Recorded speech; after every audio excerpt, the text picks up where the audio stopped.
안녕하세요. 류마지기 유창길 원장입니다. 오늘은 류마티스 관절염이 있을 때 어떻게 운동량을 조절하는가에 대해서 설명을 드리겠습니다. 이 질문을 그동안 굉장히 많이 받았었거든요. 근데 각 개인의 상황마다 증상의 편차에 따라서 그 정답이 달라집니다. 그래서 그동안 여러분께서 블로그에서 질문을 주셨는데 오늘 설명을 한번 들어보시고 본인에게 해당하는 상황을 선택해서 운동을 해주시기 바랍니다. 관절의 충격과 과도한 부하를 주지 않는 운동을 하는 것이 일단 제1원칙이 되겠습니다. 관절에 부담이 가면 안 되겠습니다. 운동을 하는 것이요. 관절을 보호하고 강화하는 것이지 충격과 부하를 과하게 주면 관절은 부담이 걸리죠.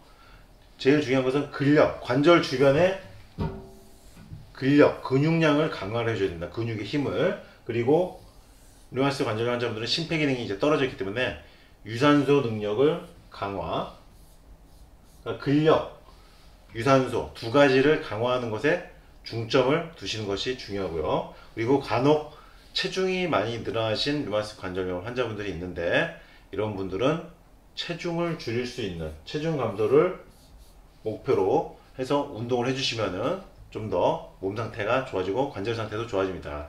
특히 그 하체 관절염, 무릎, 발목 쪽, 발등 쪽 아프신 류마티스 관절염 환자분들은 체중 조절에 좀 신경을 써주셔야 됩니다. 체중이 과하게 나가신 분들이요. 특히 무릎은 1kg만 감량을 해도 굉장히 그 부하가 감소가 됩니다. 운동 강도는 본인의 류마티스 관절염 증상이 어느 정도 심하냐에 따라서 강도를 결정하게 됩니다. 따라서 종목도 역시 본인의 증상이 얼마나 심한가에 따라서 종목을 취사 선택하면서 변화해 나가야 됩니다. 그러면 어떤 기준을 가지고 하냐? 급성기 또는 류마티스 관절염의 활성기, 관절의 염증이 확 일어나서 막 관절이 뜨겁고 붓고 열나고 붉게 변하고 아픈 경우, 염증이 올라간 상황에서는 휴식량을 늘리고 운동량을 줄이는 것입니다.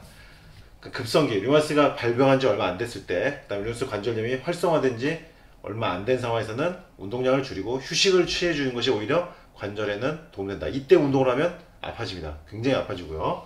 염증 수치가 줄어들고 류마티스 복용하는 약물도 많이 줄이는데 성공했고 관절 통증도 많이 줄었다. 이제 어느 정도 임상적 관해 상태에 도달이 된 상황이죠. 요 정도 되면은 류마티스 관절염 증상이 좋아진 이후부터는 운동량을 서서히 이렇게 늘려주신 겁니다. 그러니까 약도 줄였고 증상도 많이 좋아졌다. 통증도 줄었다. 운동량을 서서히 늘리면서 내가 버틸 수 있는 강도까지 계속 올리면서 운동량을 늘려가는 것입니다. 처음에 가볍게 시작하기 좋은 운동으로는 제일 부드러운 운동은 걷기가 되겠습니다. 제일 무난한 운동이죠. 류마티스 관절 환자분들에게. 그 다음에 수영이나 수중 운동, 물속에서 하는 운동이 그 다음에 또 도전해 보시면 하고요.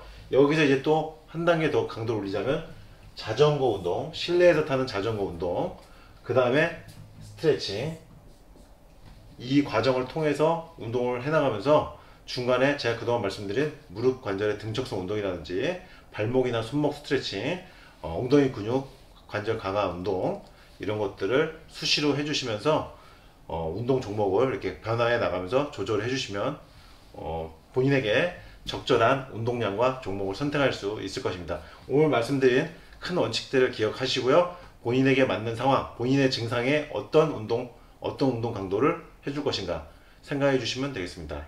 류마지기 유창길 원장이었습니다.